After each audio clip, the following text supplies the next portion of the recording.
बर्तमान plus two पिला result को नहीं बहुत बड़ा गोटे खबर सामना को आछि जहाँकि आपने समस्ते जानिथिबे पूर्वर गोटे अपडेट आसाला से अपडेट कहला जे प्लस टू परीक्षा पिला रिजल्ट जहाँकि मे 15 तारिख में प्रकाश पाइब किंतु मे 15 तारिख में प्लस टू पिला रिजल्ट आसीपारा ना एबे किंतु प्लस टू परीक्षा रिजल्ट को नहीं आउ गोटे अपडेट सामना को आछि जहाँकि एई अपडेट रे आपनकर प्लस टू परीक्षा रिजल्ट केते तारिख में प्रकाश पाइब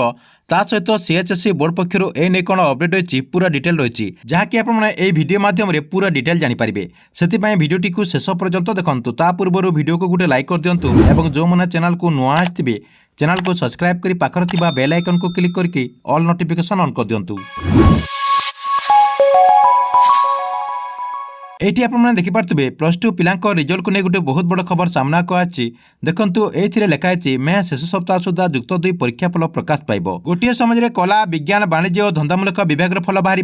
केउ दिन बाहर से ने धार्य होइनथिले मध्य छात्र छात्री स्वार्थ को दृष्टि रखी जून पूर्व फल प्रकाश करने को उच्च माध्यमिक शिक्षा परिषद जहाँकि सीएचएससी पक्षर पदक्षेप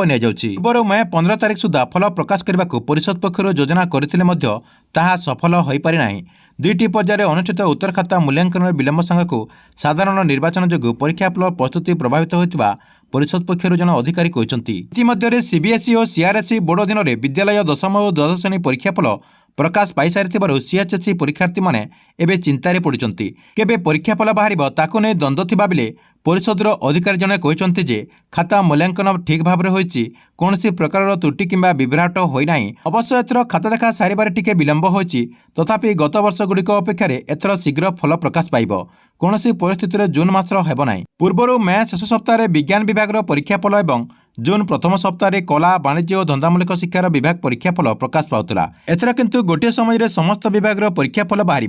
कौन छात्र छात्री उच्च शिक्षा जेपरी प्रभावित न हुए से दृष्टि दि जाउछि मूल्यांकन शेष होगा पर एवं स्टाबुलेसन चली तेणु छात्र छात्री मान व्यस्त विव्रत न होगापी बोर्ड पक्षर सूचना दि जाइए। ठीक अच्छे एथिला आपण प्लस टू परीक्षार रिजल्ट को नहीं गोटे बहुत बड़ अपडेट आपण वीडियो केमती लगिला कमेंट बॉक्स रे नीचे गोटे कमेंट करंतु एवं गवर्नमेंट जेकोसी नुआ योजनार अपडेट आपने सर्वप्रथम देखा चाहते चैनल टी को रेगुलर देखुतांतु।